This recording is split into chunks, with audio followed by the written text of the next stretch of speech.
Stand by to launch FanStream Sports. 3, 2, 1. Let's start. Hello, sports fans. Welcome to FanStream Sports. Nothing but pure sports. This is the JP Show. JP, it is so good to hear you back on the air. Stand by. Now, here's JP. All right, good morning and welcome to a Tuesday edition of, it's a Wednesday edition of the JP Peterson Show, isn't it? Yeah. Those Monday night games throw you off. They screw up your whole week. It's like a Monday holiday. Good morning, everybody. Man, I don't think we've ever had this many comments pre-show ever. I love all you guys. Mike H, Sergio, Nathan. Who else is in here this morning? They're in early. Love you guys. Did I get everybody? It's not that many. Christopher Cole is in here this morning. Love all you guys. Love all you guys. Thank you for supporting independent media and the JP Peterson Show and FanStream Sports. We really, really, really, really, really appreciate it. Please spread the word. We're going worldwide. Good Morning Football. Going to be on Good Morning Football on Friday again, Timmy. So we're he ain't effing leaving. He ain't effing leaving. They're bringing me back after that disaster. He's not effing leaving for the Jets. Isn't that what I said? I think that's what I said. Yeah, I think so. Yeah. That's the ticket. But anyway, thank you guys so much for jumping in this morning. We got a lot to get to. TJ Reeves is going to join us at 11 o'clock to kind of recount what it felt like being on the sidelines for that epic win over the Texans that I watched the All-22 last night with glee. Let me think. Rays baseball or the All-22? I'm going All-22. Thank you to the Blue Jays for getting out early and just making that not even worth a decision. So we got lots to get to. Unfortunately, in watching the All-22, one thing that really jumped out at me was, damn, Calijah Kancey is going to have a really big year. He's really good in the beginning of this game. He is killing people. He is shutting down the run. He is really, really good. Oops. And he is really, really gone for the season. Oops. Yeah. It was so hard to watch the tape and watch him just blowing people up. And then came that faithful play where he rushes off the side and his left arm just goes limp. You just saw it. We said it on the post-game show, said it yesterday. I'm like, that is not a good look. And when pectoral muscles get hurt, it's usually a tear and it's season ending. Yeah. And it sucks because it's a long rehab and you can't do a lot of other stuff in terms of lifting and staying strong, which is one of his superhero. It's a superpower. Yeah. It's a superpower. And he's a very unique player. I mean, he's always been kind of compared to Aaron Donald because of his smallish size and the fact that he played at Pitt. Get all that. I mean, we're not going to go there, but he's a hell of a player, and he's so important to what the Buccaneers do. There's no way to sugarcoat this, boys and girls. There's just no way to sugarcoat it. It's a huge freaking blow to this defense. There's no question about it. And you just got to figure it out. And again, he's a unique player. It's not like you just plug and play somebody else. Now, listen, Elijah Roberts for a fifth-round pick has been very impressive. It's very rare to find effective players along the defensive or offensive line in the fifth round. And apparently the Bucs have done that again. Yeah. And it's but he's no Calijah Kancey. That is a unique dude with his size and speed and power and leverage that he plays with. It just, and with the tandem of him and Vita Vea are one of the reasons that the Bucs have been so good against the run. Now, pass rush wise, he's pretty damn good too. He gets underneath people, although, it's not like the pass rush has been fantastic this year with him. So maybe Elijah Roberts is a better pass rusher. I think that's a possibility. It's a possibility. But it's a huge loss to the Buccaneers, and now they got to figure out how to coach around it, like they have with so many other things. And again, one of the things that jumps out at you is I can't believe this team is 2-0. Like the numbers really don't suggest that they should be 2-0 in the way that, you typically look at certain things in the NFL like, okay, if you have 260 yards total offense, don't get a turnover, and have 10 minutes less possession time, your chance of winning in the NFL is about 2%. Well, they did that in week 1 against Atlanta. Okay, you get a punt blocked and a punt return that basically leads to a score. Your chances of winning that game are about 5%. Bucs won a game. Yep. So it's, and I'm not saying they're lucky. That's not what I'm saying. What I'm saying is they're really good, and they're winning games with their C effort, and not effort, but C plus game, because they don't have the players that they need, the key players that they need to be an elite team on a consistent level. That's Tristan Wirfs. That's Chris Godwin. That's Calijah Kancey for half the game. That's Luke Gedeke, who also is going to be out. Get to that in a moment. It's really, really difficult to win games like that. It's almost impossible, but the Bucs have done it. And one of the big reasons is, number one, game management has been tremendously improved. No question about it. We kind of detailed that yesterday. We're still going to be talking about the mystery of the did they let him score thing today.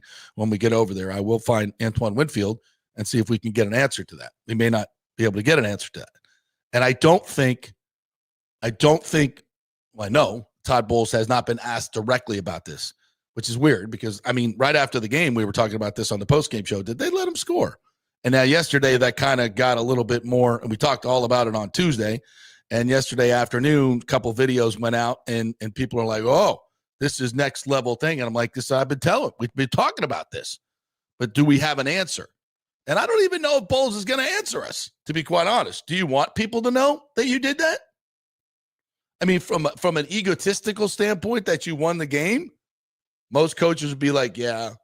Even if they didn't, they'd be like, oh, yeah, that was the plan.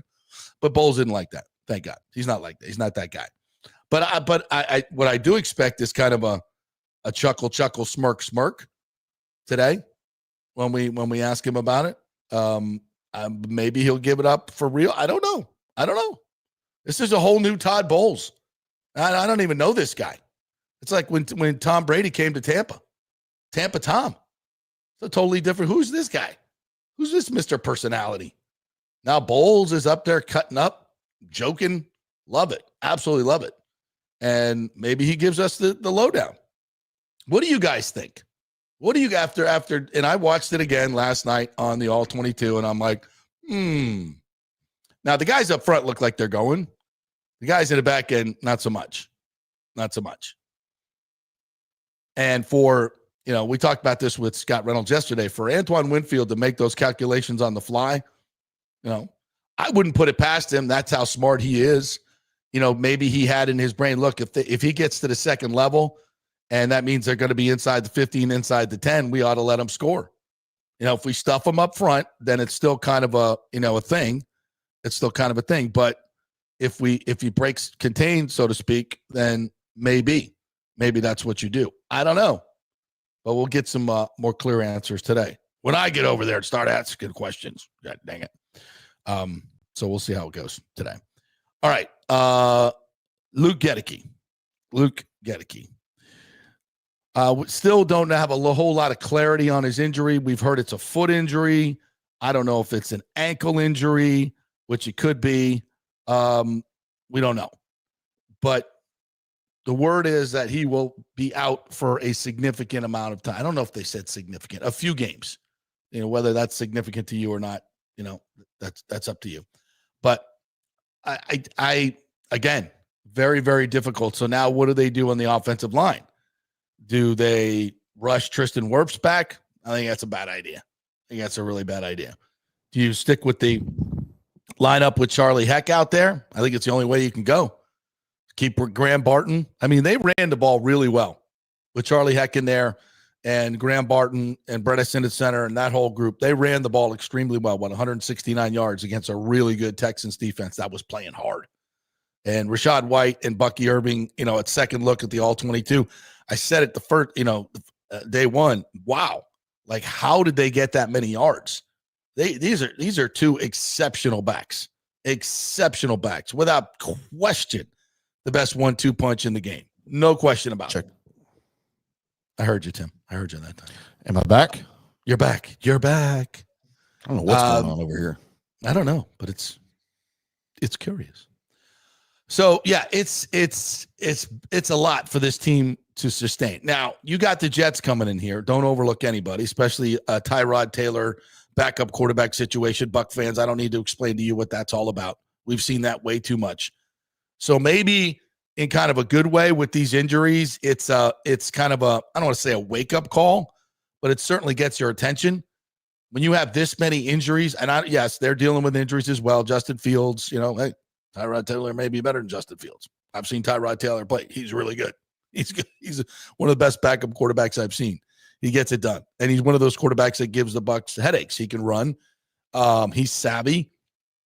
I'm not putting anything past this Jets team. Nope, nothing. So maybe it gets them a little bit more focused, the Buccaneers. I don't know. But all I know is this, the Bucs are 2-0. It's a huge 2-0 because of the injuries that they had. And because of these injuries, they're going to lose a game they should probably win. And it might be against the Jets. Oh, you're crazy. It's the Jets. They suck. We see this every week in the NFL. Some team that we think sucks comes up and beats a team we think is really, really good. It happens every week, multiple times. So don't think it can't happen. It can. But you also have a really good shot because, they still have a lot of good players. And you have Baker Mayfield. Baker getting so much love yesterday. I loved it. All over Get Up, all over social media. Everybody, Dan Orlovsky's breaking it down. Everybody's breaking it down. You know who's really breaking down? Cleveland. Cleveland Barstool. Cleveland shows. Go watch Cleveland shows for about 5 minutes, and they're like, oh, Baker Mayfield, how did we ever let him go? You ran him out of town. That's how. Sports Radio Cleveland. Get out of here. These guys are like, oh, the Browns let him go. You were the one yelling about him. Get him out of here. He's a punk. Cleveland radio. Shut up. You people. I can't believe the Browns let Baker. Why did they bring in Deshaun Watson? What were they thinking? You're the guys that were yelling about it. I didn't realize this when Baker first took over. I think I saw this number. They were 131-2. Or some ridiculous number like that. And he came in down 14 points and won the game and finished that season. He was 7-7 with that Cleveland team. You would think at that point somebody said, you know what? This guy's pretty good. we could win with him. Then he took him to the playoffs and won a playoff game. Nah, we need Deshaun Watson. If you're a Browns fan, you just got to be. I feel for you. I really do. I feel for you. But watching Baker Mayfield do his thing, and he's just, again, how he got out of that 4th and 10 blitz is, I don't get it. He's a free runner coming from the secondary. He's right there, and he run. And Baker's like sneaky elusive. He's got a little shake to him that, in the open field really gets guys. I think it's because guys aren't expecting it.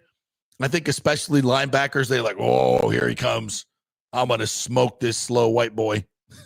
And he does this little juke, and you're like, they come out of control. And if it's Lamar, you break down, and you're like, he can go any way. I got to be prepared. I got to get a piece of him. And you're in a much better tackling position. I think sometimes with Baker, people just think, oh, I'm going to smoke him. And they come completely out of control. It gives him a little head fake, and he's gone. But he is... I mean, we've been raving about him since we signed him. And when you go back and look at his career, a lot of things have happened that I think you should have looked past. But who cares? He's here now. He's on a great friendly contract. He fits Tampa Bay so well. I heard even Colin Cowherd talking about this yesterday, who was a certified, long-time Baker Mayfield hater. And now this, how he's justifying his come to Baker Jesus moment, how he's justifying it is, well, it's a special fit. I always talk about fit in Tampa Bay, and he fits in Tampa Bay. Like we're some type of, alien population here in Tampa because he worked here 35 years ago and still thinks everything's the same. And it's funny. It's like, oh, well, he's a good fit culturally. I'm like, yeah, we've been talking about that for a long time. And it's like, but no place else would he fit, but Tampa, he fits. Come on. At what point do people just go, he's a really good quarterback? He's a really good top 5 quarterback. I think we're getting to that point for everybody else. I think we're getting to that point. So as you go back and look at this win, there's so many different plays that pop out, especially in the all-22. The offensive line, this gap scheme that Carberry and Pacucci have come up with and coached, these guys, I mean, I tell you what, there was a couple plays where they pulled Michael Jordan and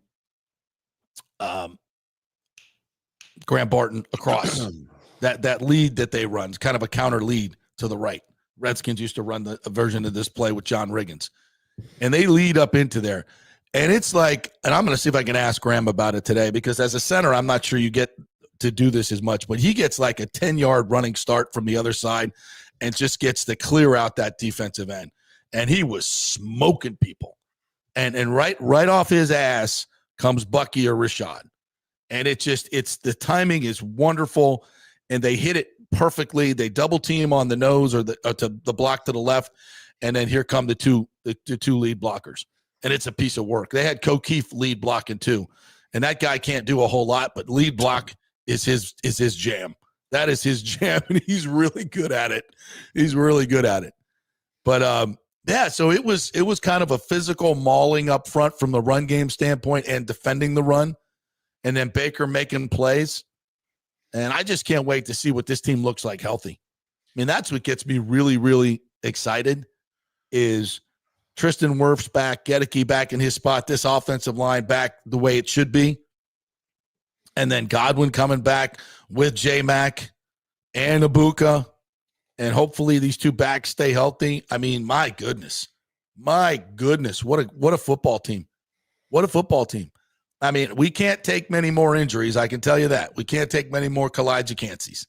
That's going to submarine this season. But where this team sits right now, you got to love it. By the way, JP, I couldn't chime in a minute ago. I had to do a complete microphone change here, by the way. Wow, on the fly. I'm in a pit crew like at NASCAR, like everything. I think the cables in these booms are like built into the boom. So I had to go change the boom out and everything. Like it was, wow. Yeah, how about that for you have the socket wrench out? So Baker Mayfield, by the way, the only Cleveland Browns quarterback to win a playoff game this century. Yeah. They ran him out of town. For Deshaun Watson. Before Knowing 2020, do you know the last time the Browns won a playoff game, JP? It was with Baker. Oh, before Baker. Yeah. Before the 2020 wild card win over the Steelers. Was it Brian Sipe? No, not quite that far. Okay. 1994. 1994. A win over the Patriots in the wild card round. Who was the quarterback of that team? Was it? Don't tell me. Was it Vinnie? Vinnie Testaverde. Yeah, was it? Yeah. Ding, ding, ding, ding, ding, ding. Thank you. He went 20 of 30 for 268 yards and a touchdown that day. Don't be blaspheming Vinnie. He lives here. He was Vinnie Interceptiverde when he played for the Cowboys. That's all. He was colorblind. He was famously colorblind and didn't tell anybody. That's crazy, isn't it? Jameis needed LASIK. Didn't tell anybody. That's great. That's crazy stuff. Crazy stuff. All right, before I get to the Rays, let me get to you boys here because you all are in early. Golly, look at all these comments. You guys are awesome. Mike H says, how is it that the Dreamers, Dr. Workman, is all of a sudden in with the Rays group? His main goal is to bring baseball to Orlando area. Manfred even said it's MLB's goal to keep the Rays in Florida. That was interesting. He did say Florida. I told you this a couple weeks ago when it was announced Workman is in. Here's what I think is happening. I think, and we told you months ago, that MLB was going to cherry pick from each one of these groups and put together an all-star investment group to get this thing done in Tampa. So what did they do? They went to Workman and they picked him up and brought him over to this group. They basically probably told him, and this is all speculation on my part, but I'm, based on conversations that I've had. You can make an educated guess. Yeah. It's an educated guess. So what I think happened with Workman is they said, all right, first of all, you're not getting a team in Orlando. Right? That's not happening.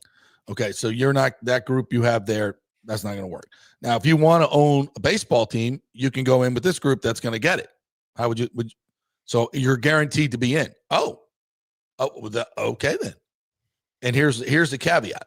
That's one of the reasons I think Manfred said Florida, is that if they can't get the stadium done in Tampa, we'll deal with that in a second, then Workman can lead them over to his connections in Orlando. I think that's their backup play. Baseball's backup play is Orlando. And that's why they've been talking to Orlando too for the stadium in Tampa as well. I get to you jumped the gun. Sorry. But yeah, so that's their backup plan. Orlando is the backup plan, isn't it always? Orlando's the backup plan. And here's the other part. When Hagan comes out and says Orlando is a threat, everybody went crazy with that. It's political genius, because now anybody that wants to oppose, and he says it's Tampa's to lose. And I'm not saying this is some, subterfuge or there's anything, nefarious about it. What Hagan's doing, this is good, solid politics. Is what you should. It's the art of negotiating. So you frame the situation as, and I think rightfully so, it's Tampa's to lose. You have an opportunity to build a stadium, multiple opportunities, multiple different places that they're looking at, and contrary to popular belief of all the crap that you've read here locally and nationally, it's not that hard to build a stadium. The problem has always been Stu Sternberg. And I'm not going to go down that rabbit hole, but it's just suffice to say that's the problem. They get it done everywhere, even in Vegas. Okay, everywhere else can build it. Why can't we do it? Is it Tampa? They don't have any money? No, it's Stu Sternberg. And that's been proven beyond the shadow of a doubt. Look what St. Pete gave him. He still couldn't get it done. So that's a fact. It's a fact. So it's Tampa's to lose. And they'll create CRAs. They have SITS money for infrastructure. They have a willing group that has deep pockets that will pay for most of the stadium themselves. There's a development portion of this. It's not that hard. And contrary to Tampa doesn't have any money, which is the stupidest thing based on absolutely zero facts, there's plenty of money available to get the job done. You don't have to write a check for $2 billion, 1.5 right away. You finance it over 30 years. There's plenty of money. There's plenty of opportunity to get it done. So that's why Workman is in here. And if anybody opposes this, and there will be political opponents, we say, well, okay, well, if you screw this up, they're going to Orlando, and that's going to be on you, Mr. Politician. It's a nice play. And it's true. Now, if you were going to oppose it for what are real and factual reasons, then everybody should listen. I'm not saying this should be a slam dunk and there should be tons of public money no matter what, like say Pete put to it. No, absolutely not. It has to be responsible to the taxpayer, which is what Hagan has said on this show many, many times. And that's exactly what I expect. This deal should be done just like the one in Atlanta, just like the one in Texas, just like the one all over the place in Miami. All these, not the Marlins Stadium, but the new soccer's. Like all these places, they're all being done the same way. So let's get it done. Let's get it done. Now, yesterday, Manfred came out. And by the way, none of this was really new. What Manfred said yesterday, none of it was new at all, frankly. He basically said, okay, so this team's going to be sold. Basically, stuff we told you months ago. The team's going to be sold. We want it to stay in Florida. And he also said there's an excellent chance that the Rays will get this deal done in Tampa. I'm trying to find the exact quote here. So things are looking up in Tampa and headed in the right direction. That's the quote. So I think the situation in Tampa has a lot of promising developments. I think the potential for the sale to a group that has huge, deep roots in Tampa would be a definite positive development in terms of the long term of the franchise. Where have we heard that before? Right here. Topkin continues in his article here from the Times. A new ownership group led by Jacksonville developer Patrick Zalewski is expected to close a deal by the team from Stuart Sternberg in the next few weeks. The group is said to include prominent Tampa Bay investors. That's what we told you that many times. Though to this point, only two have been identified, Dan Doyle Jr. and Fred Ridley. Manfred reiterated that he didn't want to see the team leave the area, though some of curiosity given Orlando's interest. He said, I think Florida is the right place for that team. I think there are opportunities in Tampa area that can be exploited in order to get a new stadium and keep the team. There you go. Quote, with new ownership, I think you have to assume it's kind of a clean slate. Very important, clean slate, that they're going to decide about location. They're going to have to build and make relationships and contacts with people throughout the region to decide what's the best place for the ballpark in order to make the Rays successful over the long haul. Read that. Stu could never get it done, and we finally had to get him the hell out to get this done. That can translate for that for you. Manfred said that certainly it could include sites in Tampa, which the new ownership group is said to prefer, and St. Petersburg, where Sternberg's group had a deal and then backed out. Quote, they're going to have the same options that the prior owner had in terms of one side or the other. There's 3 or 4 panels that are up on the Trop. Manfred said everyone knows what we and fans generally think about the Trop as a long-term solution, which it sucks, not doable. It's a great solution for 26 compared to playing in a minor league ballpark with no roof in the Tampa climate. So there you go. None of this is really real. In fact, all of it, as you people know, we told you back in February. Feels good, though. Go ahead and gloat a little bit. It's all good. Why not? We get enough shit from those people. You know, glad they caught up. All right, so back to the comments. Mike Kate says, you can be in the other room listening to a Rays game. When you hear the distinct crack of the bat, you know it's Junior doing Junior things to the baseball. He has power to all fields. He's so good. That's why I say, man, it's just like, as much as the Rays are just kind of an afterthought now, and that's fine, man, what's about to happen here in baseball is going to be such a renaissance for this area and the Rays. I cannot wait. And I know, I heard Mark Topkin yesterday on the Rays radio broadcast poo-pooing the attendance in Tampa, saying, all the people in Tampa said they'll sell out every single game. We definitely said that there'll be a robust response, and there was. Not every game. They fall out of it. People still hate the owner. They don't want to support him. It's hot out there. People have kind of gone to the games, experienced it. The team is boring. It's not winning. You expect 20,000 people to show up every night on a Tuesday? No, Mark, it's not going to happen. Doesn't mean Tampa's not the solution. I mean, if you want to still talk about this, I mean, what are we talking about? 600,000 people in the St. Pete area within a half hour's drive. 2.4 million in Tampa. I mean, what are we talking about? So if we build a state-of-the-art stadium in a central location with ownership that people support, that's not going to make a huge difference? Are we still arguing about this? It's lunacy. It's lunacy. You see it all. Well, you see it everywhere. And the facts are so evident right in front of your face, and people are like, I don't know. Still a little murky. Is it? No, I think we know what happened. And you all know what I'm talking about. I think it's pretty clear. It's pretty clear. Sergio Biltres says Rays are irrelevant now, unfortunately. Looking forward to the sale and the beginning of a new chapter. Absolutely, man.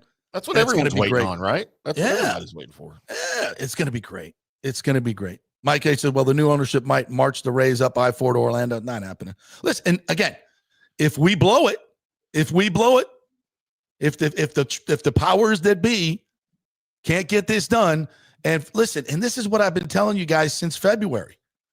This is the group that they have identified that has the political connections to get it done. Have you seen Jane Castor do a complete 180 on the Rays? Yes.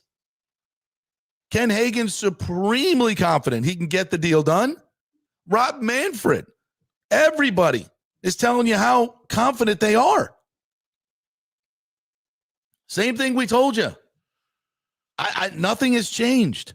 Nothing has changed, except I'm more optimistic than I've ever been.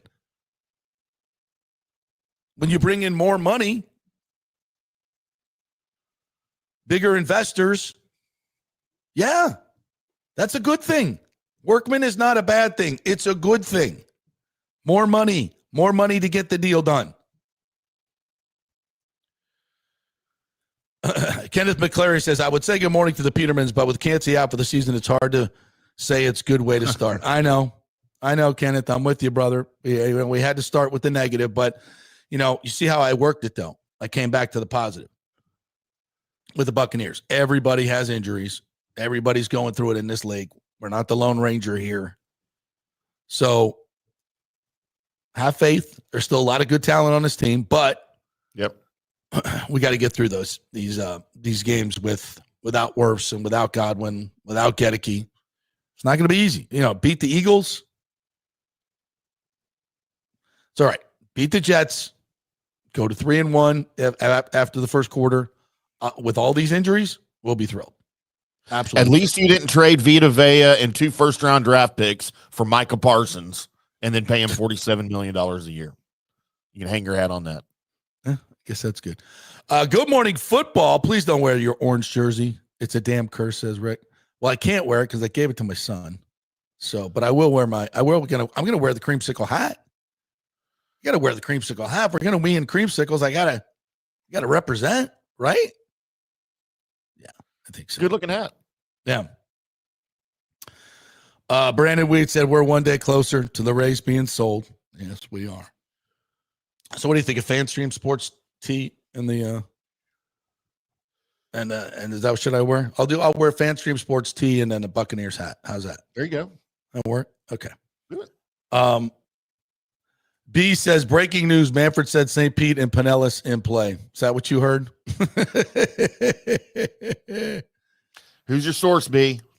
Well, he did say it. He said that they'll have options on either side of the bay, but he mentioned Tampa like 6 times. Right. But hold on to that, B. Keep clinging to the roof of the trop, hanging down. You're gonna fall into that dugout full of piss water, but don't worry, you'll be fine. Stinks. Nathan Elliott says JP Peterson on GMFB again. They're allowing you back. I'll be watching. They are. Can you believe that? He's not effing leaving for the Jets. He ain't effing leaving. Yeah. I'm not even reading that one. Commanders defensive tackle Jonathan Allen out for the season with torn pectoral muscle. How about that? But he actually came back for 4 games at the end of last year before he was traded to the Vikings. So he did. Yeah, I wouldn't count on Kancey being back. But is that true? Did he come back last year? Do not remember that. How early was the injury? I want to ask that a question as well. It's usually season ending. James says, I agree Bucs are real good, but here's the issue. This team is injury prone. So you try to manage Tristan's absence, and Bucs did a great job. Start 2-0, but now Luke and Kancey, what's next, JP? It's hard, bro. It's hard. I get it. I'm not going to throw in a towel, but it's, the injuries are building. There's no question about it. They can't keep sustaining these injuries. That's why I said if they lose to the Jets, I'm not going to be shocked with all these injuries. I'm not going to be shocked. Jonathan Allen tore his pec in week 6 and returned for week 17. Really?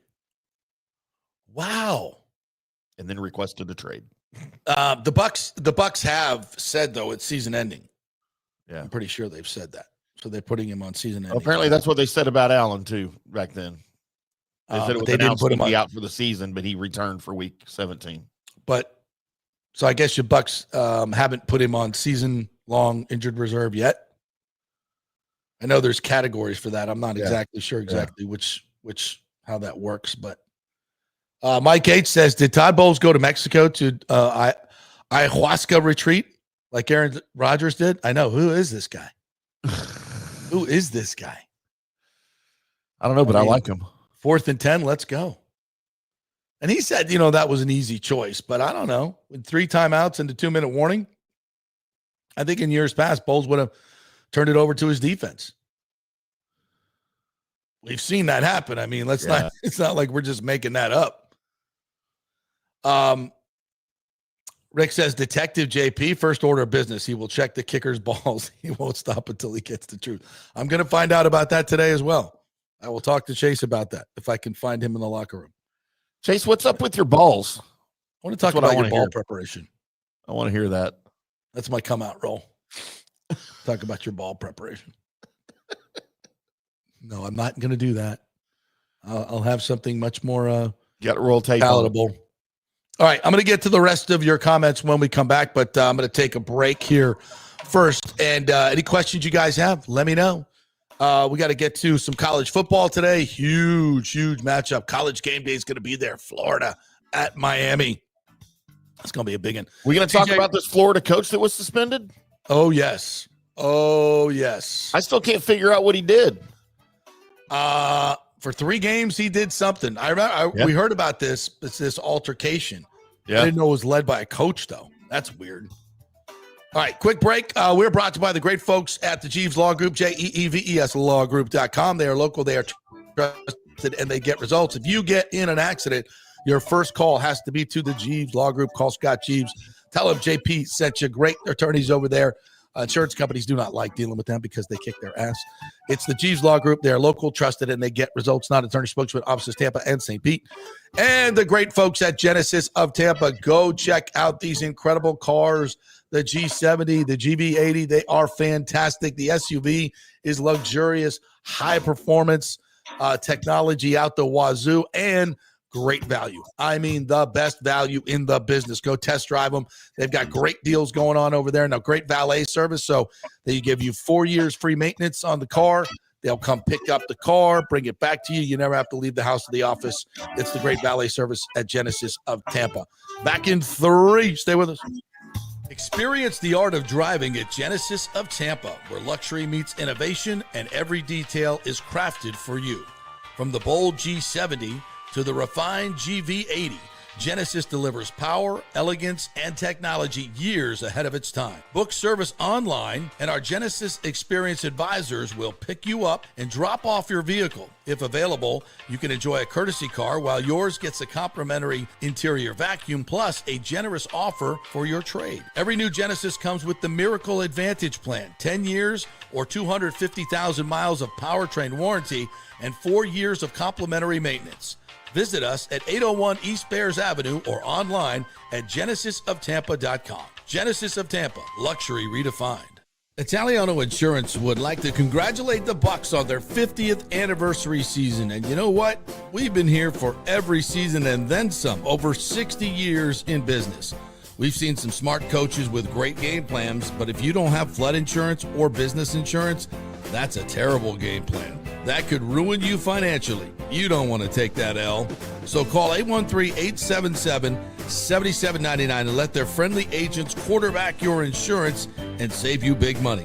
Italiano also sponsors our FSU report every week, so go Noles. 813-877-7799 or go to italianoinsurance.com. JP here for Riveters, our new official sports bar and grill of the JP Peterson Show. And just like our show, no BS, no corporate chain feel, just amazing, authentic folks serving great comfort food in a casual atmosphere at unheard of prices. Riveters is located just south of Raymond James and Steinbrenner Field on Dale Mabry, walking distance to the park. So free parking, great place for pregame and postgame. Let's talk about fresh food. Nothing is frozen. Burgers, wings, prime rib, roasted fresh daily, never frozen. That makes a huge difference. The mahi, the salmon, also super fresh. All our sauces are original recipes made in-house. Our Warhawk chili and fully loaded potato soup is made fresh in-house. It's the best food anywhere, served by people who actually care. Riveters on Dale Mabry, just north of 275, just south of where the Bucs and Rays play. We'll see you there. Are you looking to renovate your home, rebuild after the hurricanes, or build your dream home from scratch? Well, let me tell you about my friend Jason Fawcett and On-Site Construction. They have over 1,450 satisfied clients, 25 years of experience, over 500 designs, and a talented team of over 40 construction professionals. They believe building something exceptional begins by truly focusing on all the details, even the smallest ones. We understand that construction can be a daunting process, and we're here to make it as smooth and stress-free as possible. Quality is non-negotiable at On-Site Construction. We use the finest materials, employ the most skilled tradespeople, and adhere to the highest industry standards to deliver a product we're proud of and that you're going to love. Our project management is meticulous with a focus on completing projects on time and on budget. Your happiness is our primary driver. So give us a call at 813-579-5789 or check out our incredible website at onsiteconstructionfl.com. Are you having legal issues with a business partner or other legal business issues? The attorneys at Walters, Levine, and DeGrave can help. Call 800-616-0384 for a free consultation. At Walters, Levine, and DeGrave, we've redefined what a law firm can be with top-tier attorneys, personal service, and 26 years of success. From business law to civil litigation, we deliver smart, client-focused solutions. Walters, Levine, and DeGrave recently won a $6.4 million jury verdict from a large real estate developer, and they can win for you too. Walters, Levine, and DeGrave. Let's solve it together. Not attorney spokesman. For a free consultation, call 800-616-0384 or go to walterslevine.com. Offices Tampa, Sarasota. Let's go. Right now, back to the show on FanStream Sports. All right, welcome back to the JP Peterson Show, brought to you by Don'tGoUncovered.com. It's that time. Open enrollment is coming up for health insurance. So if you do not have it or you need a new one, you don't like one, go to Don'tGoUncovered.com. Go to the website. There's a phone number there for you. Check it out. Give them a call. There are representatives waiting to give you some great options for health insurance and find out if you can get a subsidy from the government as well. I used it 5 years ago. Been going strong. I got great health insurance for a very, very low price. So Don'tGoUncovered.com is the website. Give them a call and they can help you out. Even if you, by the way, if you have insurance that is provided by your employer, call them and find out what the options are, because you actually may be able to do even better. A lot of employers make money on their health insurance plans. So, make sure you figure that out. So go to Don'tGoUncovered.com. That is true. They'll tell you, hey, we give you, just pay a nominal fee and we'll get you health insurance. Mm-hmm. Nominal fee. A nominal fee. Your firstborn. Your first. I mean, they can have my firstborn if they want. It's wow. It's not cool. My son would be really, really upset if I said that. All right, back to our great commenters and thought-provoking fans out here. John O'Leary, good morning to you. Said, I wish I could ask if when they shifted formation on the punt, if everyone got into position and the reason for the formation, talking about the block punt. Yeah, I didn't see anything different on that, except it just looked like Riley Dixon was just more deliberate than normal. I mean, it just didn't look, and especially when he almost got the one blocked, they didn't speed it up at all. So I don't know. I'd have to look at it again, but that seemed to be the issue. And I don't know that speeding up the punt was going to prevent that, because that defender got there really quick. Yeah, he did. Yeah. Nathan Elliott says, JP, are you ready for all the Baker questions that you're going to get from GMFP? Hell yeah. We love all the Baker questions. And I know somebody put in here that Florio's talking about the Bucs have to pay Baker Mayfield $55 million right now. No. Listen, I'm all for them extending Baker as soon as possible, because the price just goes up, and certainly Jason Light knows that. But I'm pretty sure that they've already had conversations about this, and they're formulating a deal that's going to work for both the team and Baker Mayfield to be here a long time and be competitive. So I listen, again, here's the thing. When you have Jason Light as your general manager, you don't worry about these things. Yeah. You don't have to. Here it is. James says, Florio says Bucs must pay Baker $55 million now. Not realizing Bucs came to Baker, guaranteed third year, and Baker knows Bucs will keep team competitive. He won't leave, and he won't hold the Bucs up for ransom. Yeah, the Bucs have already showed good faith with Baker. I mean, this is a great relationship that they have going. So I don't worry about it. He's not going anywhere. The Bucs, he'll get paid. He'll get paid more, but it won't be such a, I don't think it's going to be a Dak contract that makes him the highest paid. I think he'll probably get a bump into the 40s, but it's still going to leave room. What's he's Maybe making not. 33 now, right? Yeah, no, he'll get a $10 million a year raise for sure. And and with the cap going up $25 million every year, that's not. You're still. I mean, there's going to be quarterbacks. I think there already are quarterbacks in the 60s, and if you got one in the 40s, Dak's making 60. Exactly. Yeah, so and you got one in the 40s, you're going to be well ahead of the game, especially if it's in the 40s and it goes for another 4 to 7 years. Yeah, and you're really, years 4, 5, 6, 7, 8, whatever. He's not going anywhere. He's not. I can't see him ever leaving. Now, I don't think he's going to play late into his under contract for 2026. That'll be his age 31 year. But I'm sure they'll probably come up with something this offseason and void that 2026 and bump him up. Yeah. But somebody they're going to have to pay for sure this offseason is Mike. Yeah. Mike's contract's done after this year. Yep. So that's who they should be talking about. Yeah. And that's going to, and I think they're, again, thankfully the cap keeps going up. James says, Coward's such a fool, says Tampa's sleepy and the media are not inquisitive. Then he says you have Ebor so Baker can hide. What a dummy he is. Bucs organization culture is why we keep our FAS. Not sure what that is. Baker will retire a Buccaneer. Yeah, Coward thinks he knows Tampa, and it's just it's so old and tired. It's so old and tired. And, you haven't been here in 35 years. Maybe you thinks he knows a lot of things. Yeah, it's just, but it's like have some self-awareness at all. Kenneth McClary says on that 4th and 10 play, if when I watched it, it looked like he did the Matrix with the shoulder to avoid the tackler grabbing a hold of him and just took off running. It did. I don't know how the hell he got out of there. I don't know how the hell he got out of there. Must be taking ballroom dance lessons, and that's how he moves like that, doing the cha-cha. Bantry says the Browns wanted an adult in the room. So you went and got Deshaun Watson? Deshaun? He needs adult supervision. Okay. Thomas Casper says if the Tampa group leader collapsed, there would be more to step in before Orlando was an option. Workman wouldn't be in if he presented a threat. I agree. Mm-hmm. I think Workman wanted to be with the group that was going to get it. Kind of sold John Morgan down the river though, didn't he? And then Morgan had to take his shots at Tampa on the way out. What a jerk. Danny Boy Kane, good morning to you, said he basically said what you've been reporting for months, JP, talking about Manfred. And you have to believe this is going to get done very quickly since they've been so far along in the process of looking for a site. I think it's really going to be either Ybor Harbor or the HCC site. Yeah, I think Ybor Harbor is the spot.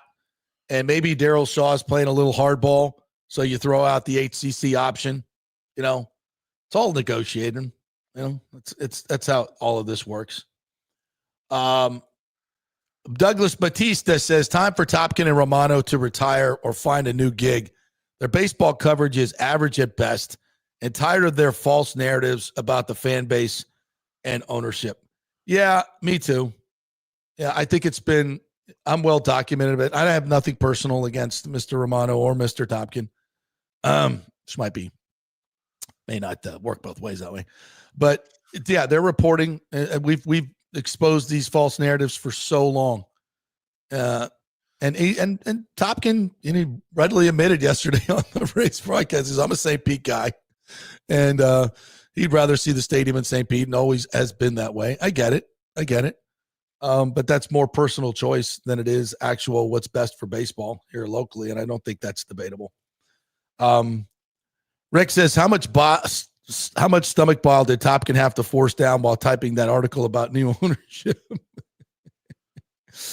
Yeah, it probably wasn't easy. Christopher Cole says, with all the quarterback injuries, why is nobody going after Trask? LOL. I think that tells you what you need to know. Yeah, that's pretty funny. Hey, you know what? And we'll talk to Baker today, but I wouldn't be shocked if Teddy Bridgewater's in play this week. For the whole game, you think? Yeah, I wouldn't be shocked. As tough as Baker is, he took a lot. And that replay on the Daniil Hunter sack where his knee kind of went sideways. Yeah. I mean, he played the rest of the game and he played great, but those things have a way of swelling up afterwards. All right, we got a super chat. Let's get some sound effects for that. Woo, woo, woo. Jimmy Voyager, $4.99. Thank you, partner. Says thoughts on Manfred telling the AP the Rays are likely to restart search for new stadium after the sale. My answer, duh. Yeah, we kind of covered it, Jimmy. It's just, there was nothing new there. But I think it's good for him to come out and renew everything that we've been talking about just to get, because people are constantly saying, what's going on with the sale? What's going on with like there's, daily updates. These things get worked out. They have a closing date. They want to do it after the season, and it'll happen. It's happening. So I'm glad he kind of came out and said, I guess, the group went before Major League Baseball owners last week or 2 weeks ago. So I guess it's a good sign. Not that we thought that there would be any hang up there. But yeah, I think it's good. Mike H says, will there be a Big O show interviewing the bookie king? Yeah, he was actually, we had him scheduled for yesterday, but he was in town to do a podcast, and he's actually flew to New York to do a bunch of national media up there. Matthew Bauer, who we talked about, this was Ipe's bookie, Otani's interpreter's bookie. Yeah, he was here yesterday. Actually, we got a bunch of pictures with him, and he's going to come on virtually in the next couple of days. So we're going to have him on, and it's he had a flight yesterday, so we didn't want to kind of cram it into a half an hour because there's so much there. I mean, this guy was the bookie to 700 celebrities, tech giants, and athletes. He told me yesterday that 50% of athletes gamble. That doesn't surprise me. Does that surprise you? No, but what does surprise me is why people need private illegal bookies.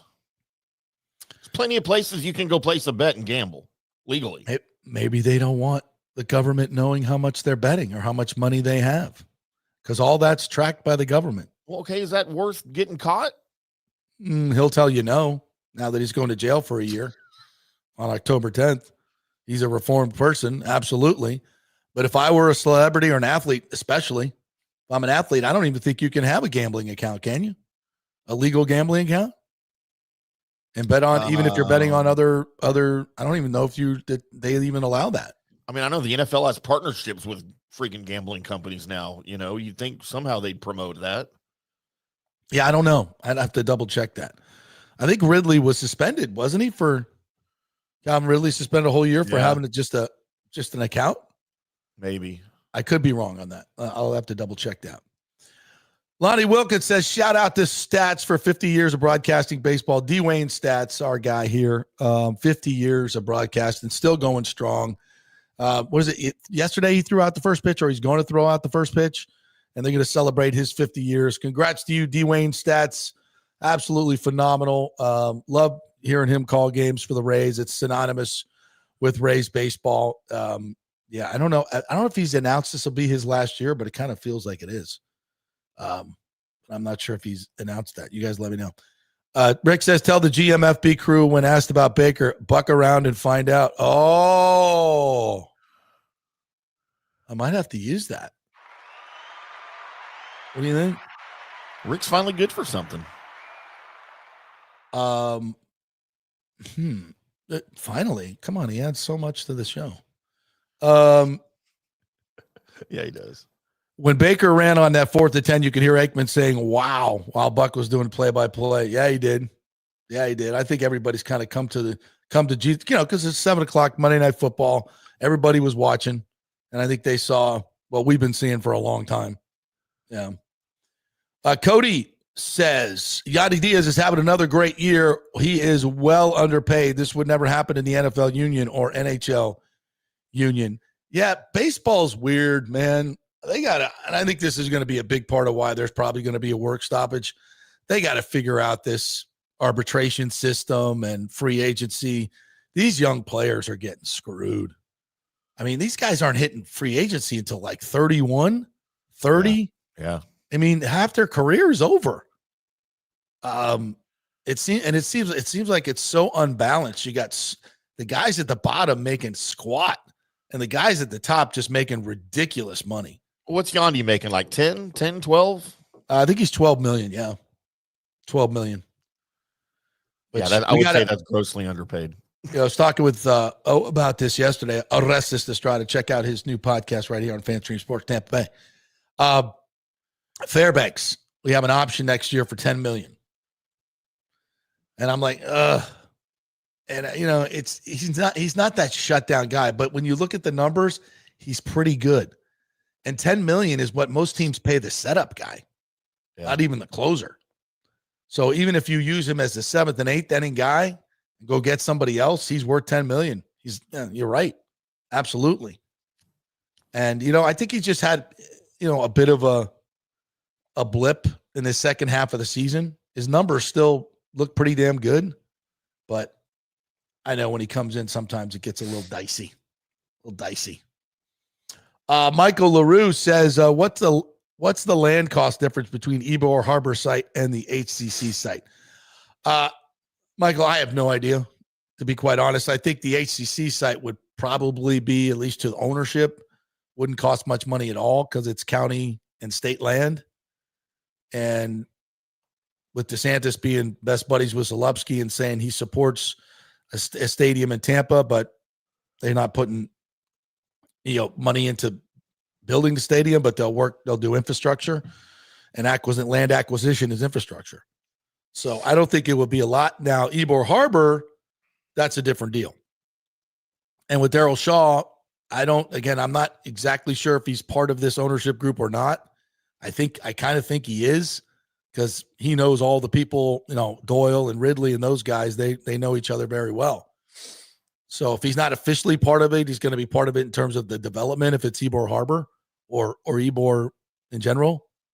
So, yeah, I don't think land acquisition is going to be a huge cost, because, obviously, if you build a baseball stadium there in Ybor Harbor, you're going to make a lot more money in the real estate development, a lot more. So that's how that works. Mike Gates says Dwayne is simply the best. Rick says LeBron does DraftKings commercials, and we all know he's an upstanding true American hero. Yeah. I saw him promoting all the Chinese stuff the other day. Good for him. Stats, Danny Boy Kane says Stats has been with the Rays since its inception in 98. Before that, he was with the Cubs and then the Yankees. I think he was with the Astros. Wasn't he with the Astros too? Did he do some Astros work? He should tell the world that Ohtani was the one who was gambling, Christopher Cole says. So I asked him that yesterday, and he said he never spoke with Ohtani. Never spoke with Ohtani. We didn't have to. That's what the translator was for. Right. So I think he says it when asked about the question. He basically says it without saying it. Yeah. And I said, well, how the hell does somebody bet 300? So where's the number? I wrote it down. $360 million. He bet over the 4 years. 360 million he wagered, not lost, but wagered. Yeah. He said 19,000 bets. And he ended up owing him $17 million. He lost. But he had access to Ohtani's Angels account. So that money there. So I think, yeah, you can't prove it, but it is what it is. As Pete Rose so famously said, I wish I had an interpreter. JP, speaking of Ohtani, did you see the history that was made yesterday? No, I saw what Cal Raleigh did. Also making history. Yes. So Ohtani 55 and 56. How about that for a switch hitter? A switch hitter. And Cal Raleigh, a was what, a 3rd round pick? Yeah. Out of Florida State. Yeah. I saw a story. I think maybe Joe Henderson wrote this or someone on Facebook, that Chip Baker, who was a longtime assistant coach at Florida State, I've known Chip forever. He said he was riding on the bus with Cal. He'd have these conversations with him when he was at FSU. And he said Cal was always like, I'm going to make history in Major League Baseball. I'm going to do something really special. Like he manifested it. He manifested. This is a guy who came out of nowhere to do something of this magnitude. But this is a dude that's worked so hard and just manifested it all the time. You always believed that he was going to hit at this level. For whatever you could say that's bull crap stuff or whatever, but it worked for him. What a season. What a season. So Ohtani hit his 50th home run of the season. Right. Which makes him the first player since 2001 and 2002 in A-Rod to have back-to-back 50 home run seasons. But that's not the most impressive thing he did last night, because he was also the starting pitcher. He pitched 5 scoreless innings, or 5 hitless innings. He had 5 strikeouts. That brought his season total to 54 strikeouts, which makes him the first player in Major League Baseball history to hit 50 home runs and strike out 50 batters in the same season. Jesus. So of course, 50 strikeouts isn't a big deal. There's been 311 pitchers this season that have gotten at least a 50, right? But Ohtani is now the only member of both the 50-50 club for homers and steals and the 50-50 club of homers and strikeouts. Insane.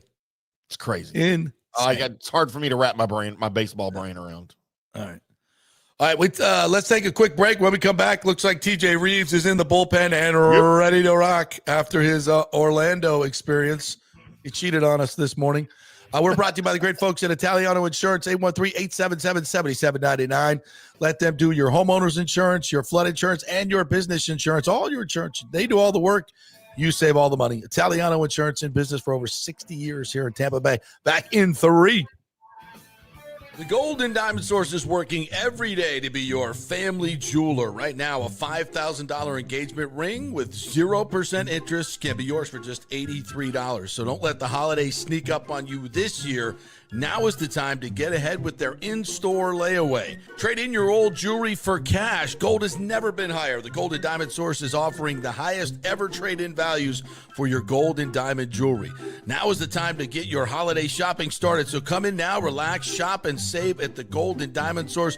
We love Julie and Steve Weintraub, great local philanthropists, and you can find them at 3800 Omerton Road in Clearwater, where you'll always find the perfect gift, only at the Golden Diamond Source.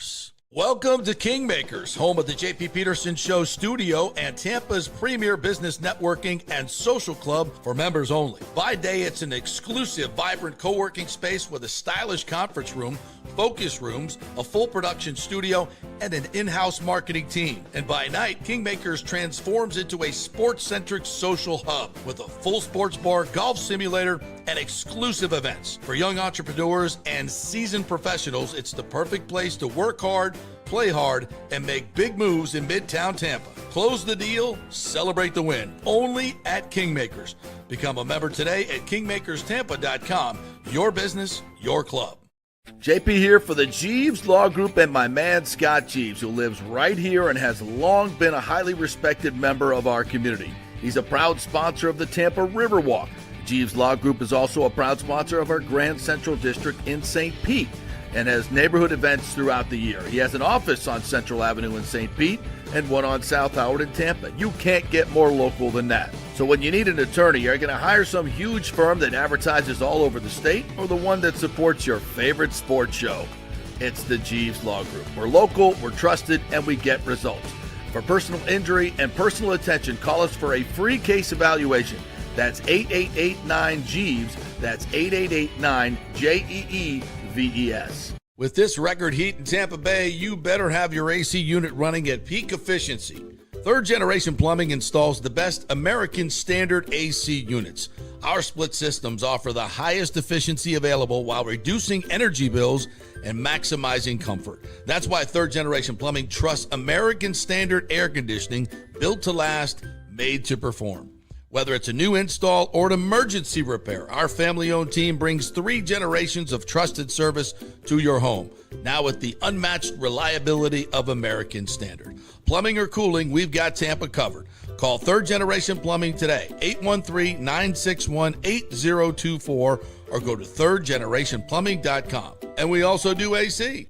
Ciao, Paolo Tini here, owner of Caffè Paradiso, voted number 3 People's Choice Award on Open Table. I want to thank all our loyal family of customers that have been enjoying our great traditional Italian dishes we make from scratch every day. It's a great family story we're proud of. Our family moved from Rimini, Italy in 1984. My dad, Caesar, started Donatello, and that's where I got the start in the restaurant business. I started Caffè Paradiso on South McDill in 1995, and we've been there ever since. From our traditional ossobuco, a veal slow roast for 4 hours, to our daily fresh catch, the Gruppo Paradiso, with a piccata sauce and lobster claw meat, homemade pasta like lasagna, farfalle salchicha, which is a bow tie pasta homemade with fresh sausage. Hold on a minute, JP's favorite. I love it. So come and have a glass of wine with me on South McDill. Get a reservation on Open Table and see all our 5-star reviews. Ciao, see you soon at Paradiso. Let's go. Right now, back to the show on FanStream Sports. Welcome back to the JP Peterson Show. I'm watching an old clip here of Baker Mayfield on the Colin Cowherd Show clapping back at him. Remember when Colin went after him? Good. Now Colin's like, oh, he's a great fit in Tampa, but only Tampa. Like, Buck around and find out. Like, there we go. There we go. All right. Welcome back to the JP Peterson Show here as we celebrate Baker Mayfield and your Tampa Bay Buccaneers with our good friend, Bucs sideline guy, TJ Reeves, Tampa broadcast icon, repping the creamsicle polo this morning. Bucko Bruce, what's up, dog? Yes, we have a throwback week this week. Always good to be with you. Timmy, I am feeling for you because I think your weekend should have been sponsored. JP's got all the sponsors. Should have been sponsored by nitroglycerin or the paddles between Texas A&M, Notre Dame. My God, Maybe Rolaids. Saturday night. Yeah. Cowboys, Giants, epic. Both teams won and lost the game twice each in the fourth quarter and the overtime. And then let's get to the Buccaneers Go Bucks on Monday night with the Houston Texans. As I said to Baker Mayfield, had them all the way. Had them all the way for another week. My God, what a weekend for Timmy, but for Buccaneer fans as well on Monday. Something else. Good to be with you guys. Can I just say at the outset? Yes, please. Who had this team 2-0, winning the first 2 road games? I don't know. JP, you may have called it, but no, I said 1-1. I thought they'd lose at Houston. Me too. But or I'd lose one of them. I mean, now you got house money, do you not? Oh my God, yes. Oh hell yeah, and overcoming these injuries, and it's crazy how they went through this at the beginning of the show. The numbers as to the likelihood of winning a game when you have 260 yards of total offense and you're outpossessed by 10 minutes and get no turnovers. That's like a 2%. That's what they did in week 1. And then this week, getting a punt block, giving up a punt return for a score, and almost no turnovers. Yeah, almost. Yeah, basically led to a score. Yeah, that likelihood of winning the game is about 2 or 3%, and they got it done because I think I said this before the season. Game management is going to be huge to go from a 10-win team to a 12, 13-win team that's about winning those close games. Baker basically said the same thing, and they've done that 2 weeks in a row. So tip of the cap to Todd Bowles and Beistline or Beastline, whatever we're going to call this new game manager, whatever. They've done a hell of a job in the first 2 weeks. And the question still remains, TJ Reeves, because nobody's asked it directly. Did you let them score? All right. I know you raised this issue. I did right after the game. On this Very after high. the game and on the JP Peterson show yesterday. I am here to testify at the altar here. I had an excellent vantage point. You did. Because I'm on about the 10-yard line with Nick Chubb coming right at me. When he broke free, cut right on the left side of the Buccaneer defense, and I saw guys chasing him initially, and I see Antoine Winfield run up right at him, but he had a bad angle, and then he turned and went the other way. So the answer to your question is I don't buy it. I do not buy it. I know Troy Aikman raised it a minute or two later about did they do that on purpose. Obviously, in hindsight, the Texans probably would have been better off if he'd have laid down at like the 15-yard line. but you're in the heat of that moment, and I'm there every week, ringside seat. These guys have 250-pound linebacker flying at them, safety flying at them, whoever. He's not thinking in that moment when he broke free trying to get the first down, I need to lay down, and ran on into the end zone. And here's the other thing. Why are you going to not score a touchdown when you have a chance to, when you could still miss the field goal? It happens. We saw a doink at that end earlier. And please tell me we'll circle back to your kicking theory, because I like it with the footballs. You kept preparation of the balls. Saying balls. You kept saying the preparation of the balls, but I'll say footballs. And you may be onto something, Captain, by the way. Yeah. But if you're the Texans back in that moment, do you want to just rely on the kick when you have a chance to score a touchdown and put the game away? That's another valid point. And I will say this once again, as I said on the Nothing But Bucs podcast, I said it on the post-game show. I've said it on other interviews, including in Orlando. Just before you came on, no, you're still my fave. We worked out 11 a.m. We worked it out. All right. So Orlando, by the way, I go back with Mark Daniels. Horrors. Listen, I go back with Mark Daniels 34 years. I go back to him to 1991, the coach over in Orlando. They do a great job over there. So when the coach is texting me and calling me from Orlando Sports Radio, I'm going to be good to the coach.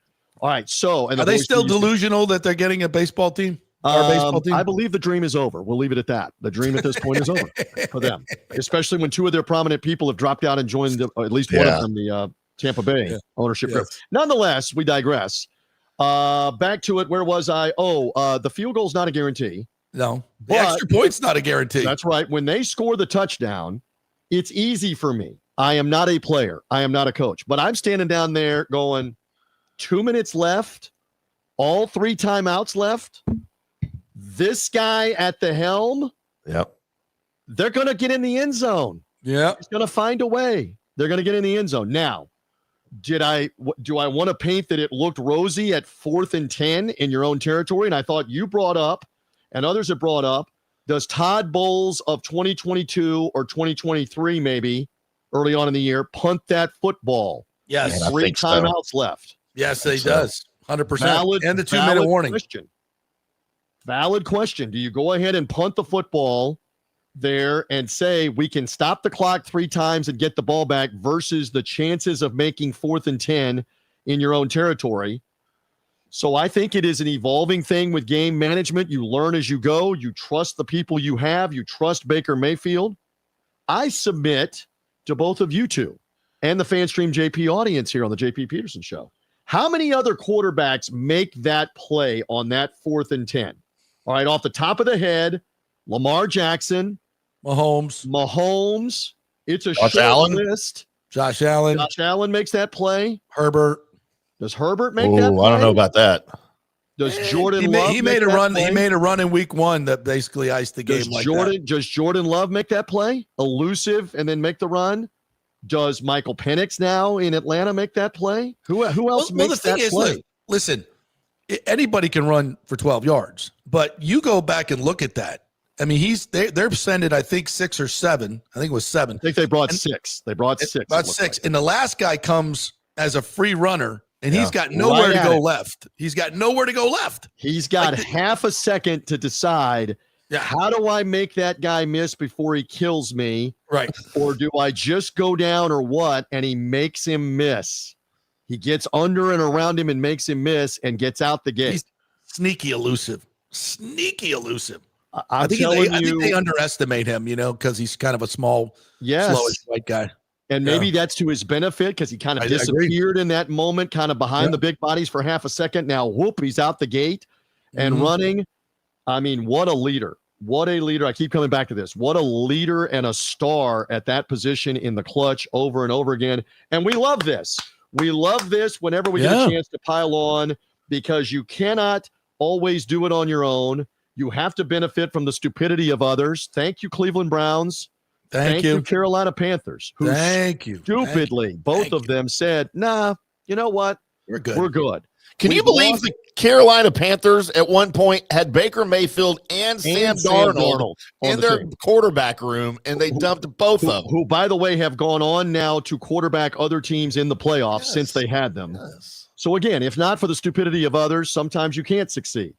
No. So it's amazing And I know and the coach was making this point, Mark Daniels, just before I came on with you, that, hey, the culture fit has helped him and helped him blossom. I agree with that.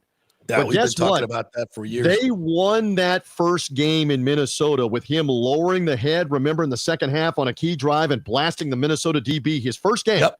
Regular. That whole bench came off the bench and erupted when he made that play. They are following this guy through a burning building if he's ready to go. So that matters. That means something. And look, this is not everything. This is September, and it's 2-0. But what a start to win those 2 games on the road and now get a beat-up, demoralized already Jets team in week 3, which we can talk more about in a second. You're in a position to be 3-0 to start this season with all the home games you have looming at the end of the year, on the back half of the year when everybody's hopefully healthier. Against lesser teams. Lesser teams. Amen. Good stuff. Good stuff. So Mike H has to be a wet blanket here and say, the bad part is Baker will eventually get hurt bad doing these things. There is an argument to be made, and he had a bad wheel the other night. They showed him. He went in and got checked real quick, and they were looking at his foot. But you know what? I'll take the trade-off right now. Hell yeah. I'll go make that play because nobody else, for Mike H and anybody else, and if that's our guy, try to throttle him down. Yeah, and the other thing is, if he doesn't make that play on his own, it's a team sport. You lose the other night. Yeah. So are we going to discourage him from making those plays? No, I don't just think anybody. Play. Hey, we got Teddy Bridgewater, who I'm thinking we might see this week. TJ, I mean, you have no privy. You're not privy to any answers, but you do see these guys in the locker room. Start the game, or you're talking about later in the game? At some point. Okay. He got beat up the other night. My point is Baker, and I was the sack that Danielle Hunter, and you didn't see it because you were, unless you went back and watched the game, but the replay showed his knee go a little sideways. Right. And, but he just gets up and keeps playing. He doesn't flinch. But after the game, this stuff, and the day after. Cool down, the adrenaline cools off. And and now, oh my God, I can't walk. Yeah. Yeah. And I heard he was limping pretty bad coming out of the locker room. Generally speaking, I'm not supposed to reveal. That's right. I did not ask that. I did not ask. No, that's fine. According to others that were there. This way, when I was around him, he wasn't limping around me when I was talking to him, and maybe that's still the adrenaline, etc. And we'll all get to find out more on Wednesday and Thursday. Today, we'll find out. Later today and tomorrow on what does he look like, and maybe this is a game where they get up. And let's hope have an easier fourth quarter. I'm all in favor of that. And maybe you do see some of Teddy Bridgewater. Who knows? But right now, find a way to win this game. I mean, the Jets, you don't want to say their season's on the line, but if they dip to 0-3, everybody's checking out on them, on Aaron Glenn already in the beginnings of this season. And you may have their backup, Tyrod Taylor. We haven't heard an update on the concussion protocol and Justin Fields. Which scares me because Tyrod can play. Yeah, Tyrod can play. As elusive. He's not as elusive as Fields, and I saw some of that game against Buffalo with him in the second half. Give me that with loud Buck crowd and pinning the ears back with the home crowd. Give me some of that. Nervous backup quarterbacks. Give me some of that right now. Give me. So, what is the impact of Calijah Kancey's loss?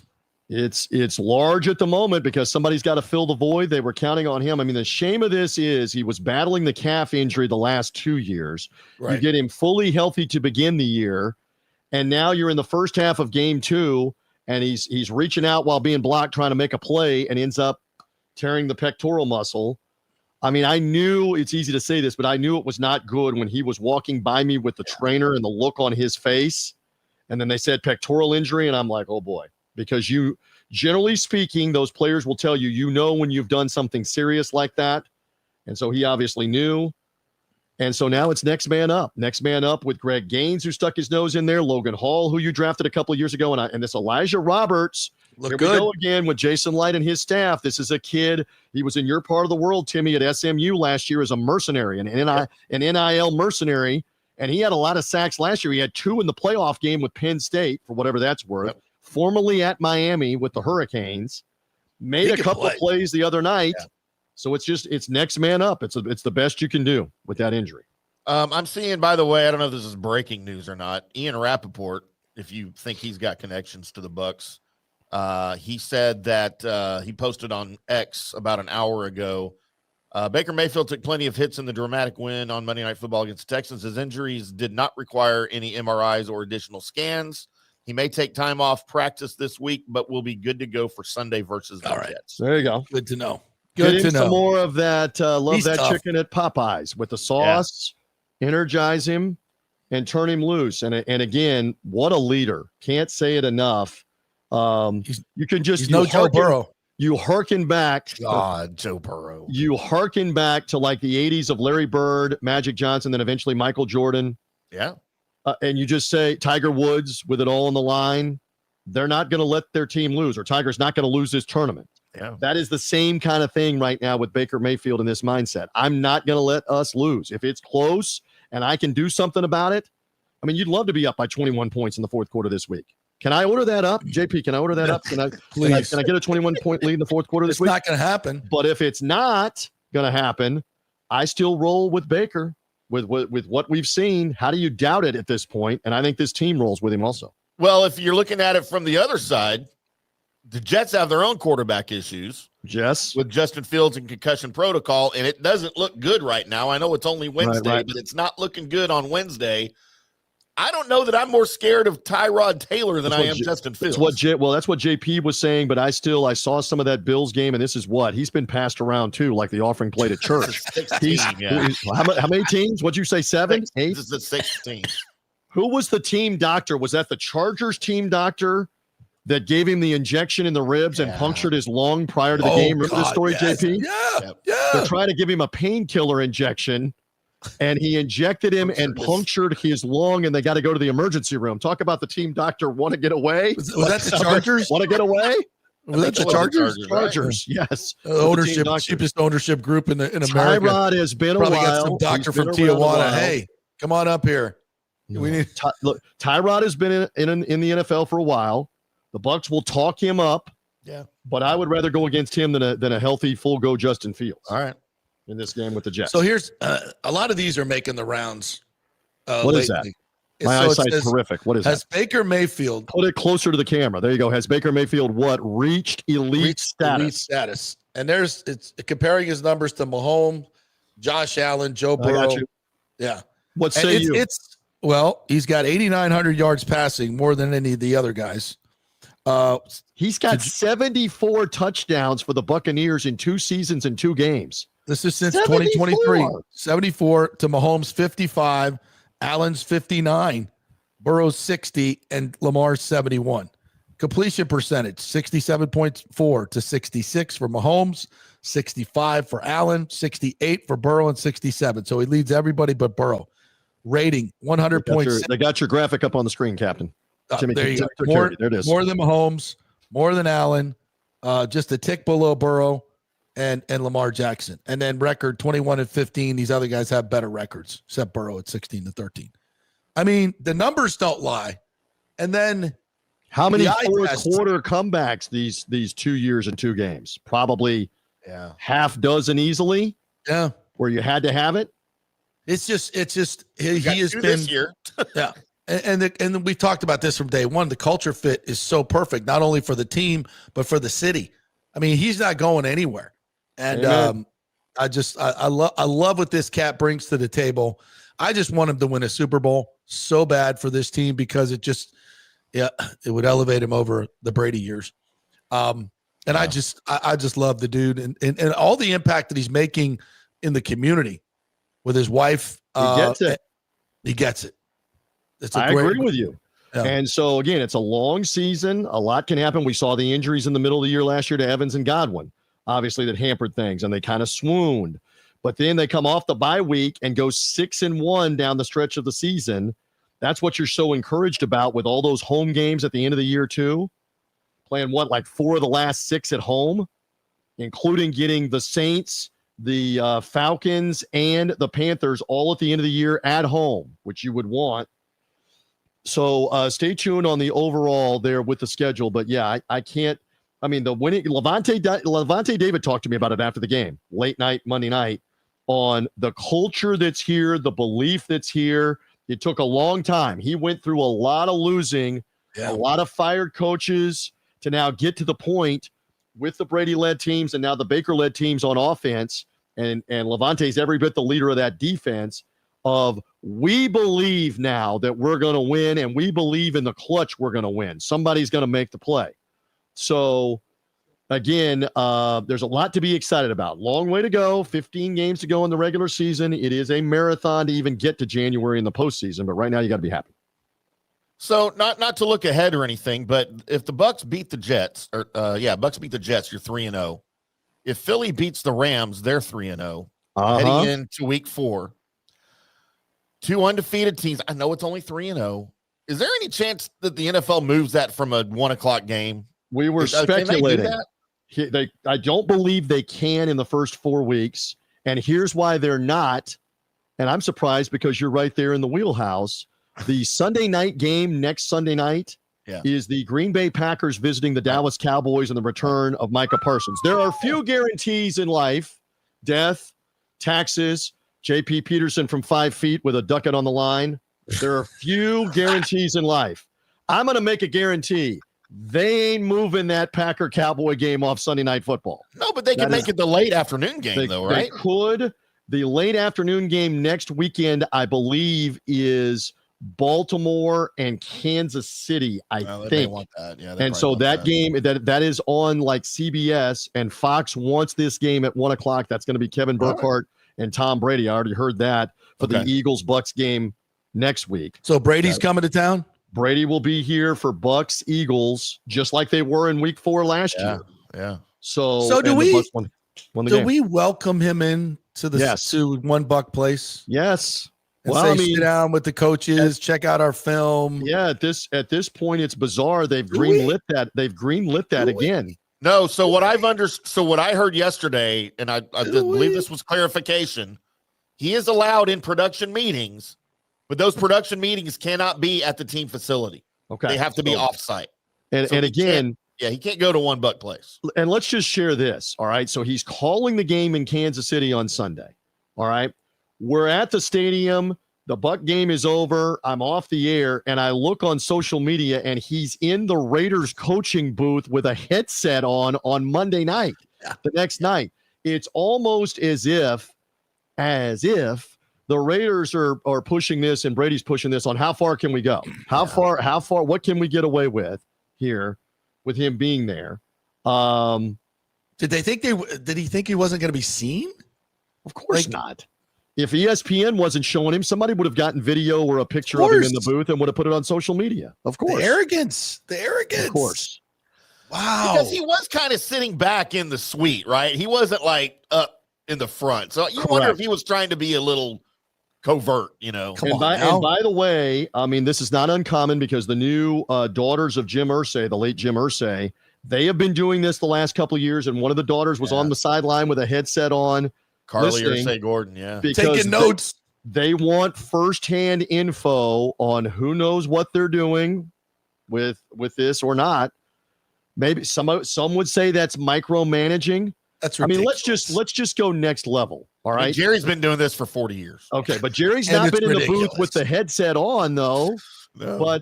But let's just go next level. All right. Geno Smith did not play well. Breaking news. This just into the newsroom. Did you see his stats when we talk about clutch and the game on the line? Not good. That in any pass over 10 yards, 0 for 11. Yeah. 0 for 11 on any pass over 10 yards in the game, and they lose. All right. So what happens when Tom Brady wants Pete Carroll and Chip Kelly to make a quarterback change and wants them to do something else? And we start having this. Are you going to go to Kenny Pickett? Behind the scenes to Kenny Pickett, Jim Plunkett, anybody else they want to go to. Or will Tommy start warming up? Tommy will be like, you know what? I think I got a few left. I'll be better than 0 for 11 so I think, from 10 yards. That's for damn sure. I'll be able to complete a 10-yard pass. Like the little kid. Remember the little kid in the Cam Newton commercial? Yeah. That's a very interesting dynamic, is it not? It is. What do they do? What do they do with the Raiders? I would think that Brady. I would think Brady signed off on Geno, right? We had to have. Yeah. I mean, Carroll. I guess. So now, it's not so easy to pick the quarterback, is it, Tommy B? Yeah. Maybe Tommy's going to be another John Elway. This just seems like a gigantic conflict of interest that I don't know. I don't think it's a good look for the league. I don't think it's a good look for the league. It's like, oh, it's Tom Brady. He can do whatever the hell he wants. I mean, is there an advantage for the Raiders? Is he learning more about these teams than he otherwise would not? No. I mean, listen, you've been in production meetings. I've been in production meetings. Mm-hmm. There are some coaches and coaching staffs that will give you a lot. That will give you a lot that most people are not privy to. All right. To your point, you love this. Let me pull the veil back. I haven't really shared this. I'm not going to get specific.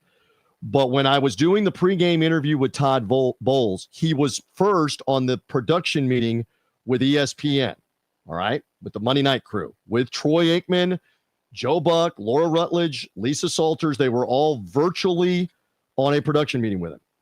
He told them 2 or 3 things right away to help them with understanding that nobody else really knew what was going on, and I got to know about it, and others got to know about it. To your point, there's all kinds of things in those meetings that coaches will open up about, players will open up about. Troy even said at one point, I am not going to bring this up on the air, but I just want to know for my benefit, what are you thinking about this? And he told him so that I guess Troy was looking out for, if I start to go down the road of Bowles likes this or doesn't like this, I don't make a fool out of myself. Yeah. He just went ahead and said, what is your thinking on this? I'm not going to tell you what it is, but Bowles shared it with him. So that's, to your point, that's the value of those production meetings. Yes. And if he's an owner for another team that you're competing against, especially in division, it's like, what are we doing? I don't have it. Timmy, do they play the Jets this year? The Raiders are in the AFC. Do they play the Jets? I'm going to look, or you can find it before I find it. Yeah, if they play the Jets, obviously that would be advantage. Raiders to have him do the full breakdown. Yes. Of doing a Jets game. We'll see how long this lasts. Yeah, they don't play each other. They do not play each other. No. But the interesting thing is the Bucs do play the other AFC East teams, including Buffalo, Miami, and New England. They already played New England week 1. Do they play Buffalo or Miami? They're not playing the East, apparently. They play. Well, look, eventually the conflict is going to be there directly within their division when he's doing games. I mean, it's just, I don't know. I think at some point that he's going to have to choose one. He did a Chiefs game for the arch rival of the Raiders this past weekend. Exactly. All right. Let's stop. What else, my friend? Anything else? Or are we good? Anything else from you, Timmy? No. And look, going back to did they allow Chubb to score? I'm going to leave it with this. If they did not allow Chubb to score, they need to be lying and saying they did, because they misplayed that play horribly. And I would rather have had them allow him on purpose to score. Listen, they had 36 yards rushing to that point, and they got 25 on that play. They did. He broke free. And you go look at Zion McCollum and Winfield, and I'm like, listen, but I think what's more fascinating is will Bowles cop to it? Because if he cops to it, he looks like a freaking genius. But if he doesn't, then right, are they trying to hide? Listen, I said this, and you've covered the great Arena Football League in its heyday with Tim Markham and the Storm and everything. Uncle Timmy. Yeah, and I used to work. I did NBC Network Sports for them. I did work with Bob Papa and all those guys doing Arena Football League. Right. And those guys, and Markham would talk to me about, like, I'll let other teams score all the time. So you got to have the ball last. And if it's a one-score game, you've got to have the ball last in Arena Football. That's the main thing. You don't care about stopping teams. You got to figure it out. And they'd have 7 possessions in the last minute and a half, because teams would be just like letting them score. It was just you're trying, and the NFL is kind of becoming that way with kickers, kicking them from 75 yards. Oh. And you got to do the math and just figure out how to get the ball last. With 4 downs, 3 timeouts, and a 2-minute warning, you're going to score. At 90%, if you have any alacrity whatsoever in the offensive game, you are going to score. By the way, we did not bring it up. The Bucky Irving catch and run is underrated. Hasn't probably gotten enough attention, and he put the juke on that Texan right in front of me on the sideline. Bill Raftery loves to say lingerie all over the floor. There was lingerie all over the floor on that one because he gave him the ankle breaker. The hoop-de-doo. I mean, goodness gracious. The 1-2 punch, keep those guys healthy. Irving and Rashad White at this point. So a lot to like, Buccaneer fans. And we're putting on the white with the creamsicle numbers and letters and the Bucco Bruce helmet for this week. And let's see if we get the throwback mojo working in the all white. Because as we've said before, 1976 season, in all 14 regular season games, they wore the all white with the white helmet. So that's part of why they're doing this. How about the fact that the Buccaneers have already won the same number of games the first 2 weeks of the year as they did the first 2 years of the franchise? In the 52 of the franchise, you're 2-0 now. You were 2-26 the first 2 years. But we will win. We will win in the white creamsicles. The orange still has yet to be proven, but in the white, we will get it done. Jim, how do you feel about the execution of your offense? I'm for it. Favor of it. Yeah. All for it. All for it. All right, partner. I will. We'll see you a little bit later today over at $1. Yes, we'll go hang out over there and see what all's being said. You'll bring in the stuff. You'll bring in the stuff, man. Yeah, we got it all. You bring in the contraband. And you have me back anytime. Let's see what happens for this weekend. And boy, if we're talking about 3-0 for that Eagles game, woo. So you are you going to make the draw? You're going to bring the tapes? You're going to bring the secret tapes today? Are we talking about this on the air? Yeah, on the show. If you want the tapes, I got the tapes. You got the tapes? You know, there's a tendency right now for the feds to come looking for stuff on who's got the tapes and who's got the documents. If you want the tapes, I'll bring you the tapes. For those who the tapes are 3/4 inch tape from 1984 old Buck coaches tape. So all kinds of crazy stuff. And JP's I don't think Cash Patel's interested, but you never know. Yeah, these are not secret tapes. These are not secret documents, not military, not government. But I don't think not proof of the UFO landing in the 50s in Roswell. None of that. But if Christy Nome wants to come to the house and check them out, I'm all for it. Come on over, hon. Come on over, sweetheart. Just don't bring Cash really jealous. Or Bongino. I don't want to see those ugly guys. All right. God. Thank you, partner. See you. You guys behave. TJ Reeves. See you later. Bye. All right. You and I, Tim, have to talk about these projections for the college football playoffs. Okay. Why are my Aggies getting any respect this week? Well, I don't know, but I saw that matchup, and I'm like, yeah, let's go. First round bye against Texas A&M. All right, quick break. 4. CBS Sportsline said it was happening. It's happening, baby. All right, quick break. We'll come back on the other side, and we'll get into some college football and anything else you guys want to bring to the table. We are brought to you by the great folks at the Gold and Diamond Source. Hey, gold has never been higher. It's a great time to bring in that old gold, the Guido chain with the Italian horn. Bring it in. You're not going back to your 40th reunion. It's not going to work then. It didn't work in high school. So bring it into the Gold and Diamond Source. Get some money for it. Go buy your wife something nice for Christmas with that money. All right? You don't need that thing anymore. And if you're looking to get engaged over the holidays, do that holiday shopping now, folks. Get it over with at the Gold and Diamond Source. Great deals, great prices, always at the Gold and Diamond Source, and the best staff ever there. And great folks who own it there, Julie and Steve Weintraub. We love them and their philanthropy here in the Tampa Bay area. The Gold and Diamond Source, 3800 Ulmerton Road. Back in 3.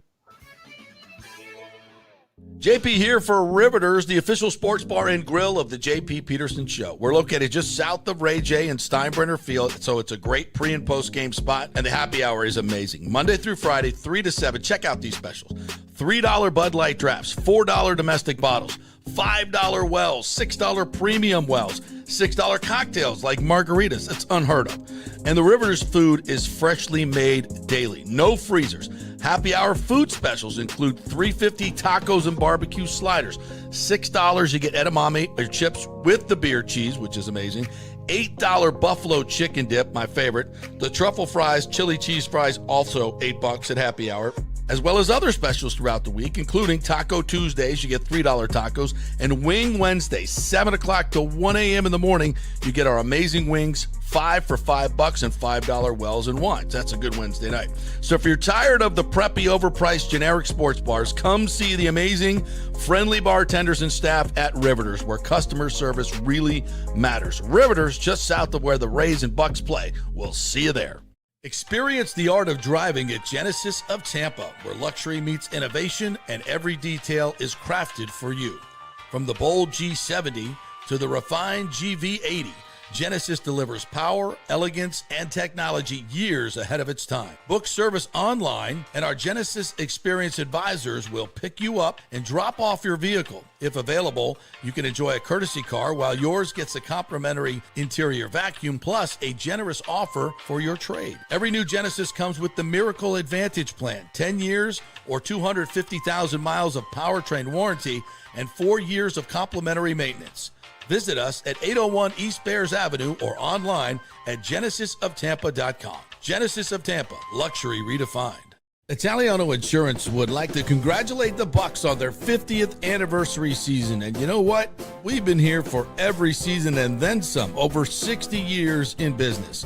We've seen some smart coaches with great game plans, but if you don't have flood insurance or business insurance, that's a terrible game plan. That could ruin you financially. You don't want to take that L. So call 813-877-7799 and let their friendly agents quarterback your insurance and save you big money. Italiano also sponsors our FSU report every week, so go Noles. 813-877-7799 or go to italianoinsurance.com. JP here for my friend Jason Fawcett, owner of On-Site Construction. They do residential and commercial renovations and new construction. As a leading home builder and general contractor, On-Site Construction prides itself on transforming homes through superior craftsmanship, dedication to client vision, and an unmatched commitment to quality and service. It's about building relationships. We take the time to understand our clients' needs, preferences, and budgets so that we can deliver a personalized experience tailored to their unique vision. From the initial designs to the final touches, we're there every step of the way, ensuring that the end result mirrors your vision. Here are some testimonials from happy customers. G. Gibson says, no hidden costs, very honest, reliable, creative, and communicates well. Reasonable and fair with their pricing, no hidden costs. C. Smith said, did not disappoint. I'm very happy with the work. This company really cares and will take care of it. So if you're just thinking about building or renovating, give us a call and let's see what's possible. 813-579-5789 or check out our website at onsiteconstructionfl.com. Are you having legal issues with a business partner or other legal business issues? The attorneys at Walters, Levine, and DeGrave can help. Call 800-616-0384 for a free consultation. At Walters, Levine, and DeGrave, we've redefined what a law firm can be with top-tier attorneys, personal service, and 26 years of success. From business law to civil litigation, we deliver smart, client-focused solutions. Walters, Levine, and DeGrave recently won a $6.4 million jury verdict from a large real estate developer, and they can win for you too. Walters, Levine, and DeGrave. Let's solve it together. Not attorney spokesman. For a free consultation, call 800-616-0384 or go to walterslevine.com. Offices Tampa, Sarasota. Let's go. Right now, back to the show on FanStream Sports. All right, welcome back to the JP Peterson Show, brought to you by KingmakersTampa.com. We are coming to you live from the Kingmakers studio here in beautiful Midtown. You can use this great production studio that I sit in right now if you become a member at KingmakersTampa.com. It is a unique space here in Midtown, literally about 2 minutes away from Midtown, and right off of Dale Mabry. Beautiful, beautiful place. We have a great sports bar here and a golf simulator. I'll be playing Pebble Beach later today, Timmy. And Nice. I know, right? I'm going to go over and talk to Baker and the boys, find out about Chase's ball preparation. Then I'm going to come back here and play Pebble Beach and then do some more work here in the office. You know, how about that? You could do it here, right here at Kingmakers. And we've got private offices, got a stylish conference room that you can use as well. So much to do here at this private club, KingmakersTampa.com. We've got memberships open right now, but they will not last long. It's a limited number. So if you need a satellite office in Tampa and you need a place to kind of hang out, network, a lot of cool folks hang out here, not including me. Then do KingmakersTampa.com. It's where you go to get it. So, I was perusing the Twitter machine as I do during the breaks, and trending Baker 46,000 posts on Baker.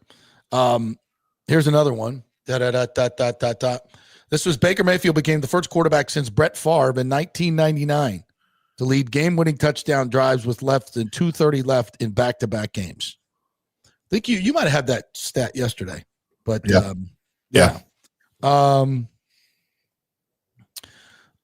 he's just owning social media today, and that's a beautiful thing. And the remorse coming out of Cleveland is so wonderful. So wonderful. All right. Anyway, so we got a huge game coming up this weekend. University of Florida at Miami. These used to be annual affairs, and they were slobber knockers back in the 70s and 80s, even the 90s. Some great games between Miami and Florida. And I think, it's tough for Florida. I mean, their schedule's ridiculous in the SEC. I get it, but I sure would love for them to play Miami every year.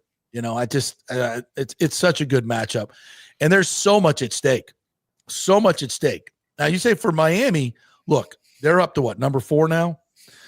I watched that USF game again, and I'm here to tell you, USF's a good football team. Miami dismantled them. And obviously USF beat Florida, so right. that doesn't work. Okay, well, USF beat Florida. Florida doesn't work that way, especially in rivalry games, because I think Florida is a talented football team. They went into LSU, and if they don't have that touchdown call back early on in the game, I think that's a totally different game. But for Billy Napier, if they go down there and get embarrassed, he may not. He might be taking an Uber back to Gainesville. It matters how they play. It matters. The effort is going to be good. They'll play their ass off. It'll be a physical football game. But Miami's really freaking good, and they can embarrass you because they got a decent quarterback. Carson Beck obviously knows this University of Florida team very, very well. He's got 3 receivers. Malachi Toney, this young freshman, is insanely good. CJ Daniels, holy shizbang. That catch in week 1 against Notre Dame was insane. He made one that last week that might have been better. Not better, but damn good. Damn good. He catches everything. And the third guy is escaping my name, Jonah Moore, I think it is. Yeah. He had 2 touchdowns in that game. They are so freaking talented, and they can run the football too. Fletcher is a beast behind this line. I've not seen a Miami team this good since 2001. That's how good they are. Now, that being said, Cristobal and this coaching staff, the way they manage games sometimes is a head scratcher. And if Florida stops committing stupid penalties and Lagway just gets a little bit more accurate, he's a good quarterback. He's a good quarterback. He's got to get better, right? Yeah, he does. I mean, he made some really, really bad decisions last week. And 5 interceptions against LSU, 4 of which were just not good. I mean, you just got to be better. Yeah. But his accuracy, which was so good last year, not good this year because I just think he's been rusty. He's been beat up. But I think Florida can be better. College game day is going to be there. It's a huge game for Billy Napier. And I think Florida can win it. I'm not saying they're going to. I think they can. I think a lot of people that are counting them out, it's just, I don't know. I don't know. And I said this last year when they were in the midst of it. I said, hang on. Let's see if they make a run at the end of the season. And they did. These guys do not quit on Billy Napier. They do not quit. They won't. They didn't quit last week at LSU. Now, their assistant coach, I don't know about him. What happened with this, Timmy? I didn't get the full scoop on this. I know there was an altercation before the game. So this particular assistant coach was suspended for 3 games. So it wasn't nothing. What the hell happened here? No. This coach. I haven't been able to find out what happened. Every article that I've read, all it talks about is, the apology. Coaches are expected to be leaders and to de-escalate tense situations, blah, blah, blah. But it never says specifically what it was that he did. So I can't find it. If somebody knows, let us know. Yeah. His quote was, On Saturday, I reacted in a manner I'm not proud of. There's no excuse for my behavior, and I take full responsibility for my actions. I intend to use this situation as a teachable moment, not only for myself, but those who I impact. I offer my sincerest apologies to both institutions and the staffs and families involved. I have yet to find out what it was that he did, though. Interesting. Yeah. Well, I don't really think it affects this week's game, although, there'll be the officials better get out early this one, because it's a nasty rivalry game. All right, so I mentioned that so CBS College Football put out this I guess according to the rankings right now, what the college football playoff would look like if it started this week. And Florida State would be in. And who would they be playing in the first round? They'd be playing at home against Gig 'em, baby. Gig 'em, Texas A&M. And by the way, USF would be in there as the 12th, as the group of 6 or whatever they're calling themselves now, as well. And I'm like, whoo, I'm here for this playoff. Absolutely, 100%. Miami would have been the 2 seed. So, yeah, I would love to see that. Can you imagine Florida State making the playoff? They don't make it in the year they go 13-0 and win the ACC. Right. But this year, coming off at 2-10, if they're able to win it, and now you look up and you're like, well, Clemson's not the team we thought they were. Like, what the? Did you hear Dabo yesterday, by the way? Yes. Dabo went off. How about that? Yeah. He's like, well, last 10 years, we made playoffs 7 out of 10 years. We had 2 national championships. We won the league 8 out of the last 10 years. I'm like, he's got a point. He's got a point. He does have a real good point. I don't even like Dabo, but I like Dabo. He's got a lot of Bobby Bowden in him. Love me some Dabo.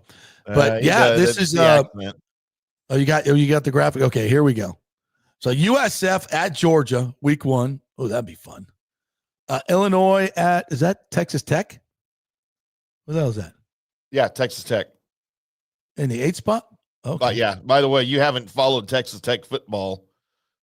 They've scored 64, 62, and 49 points in their 3 games, while holding opponents to, I think, a total of 21 points.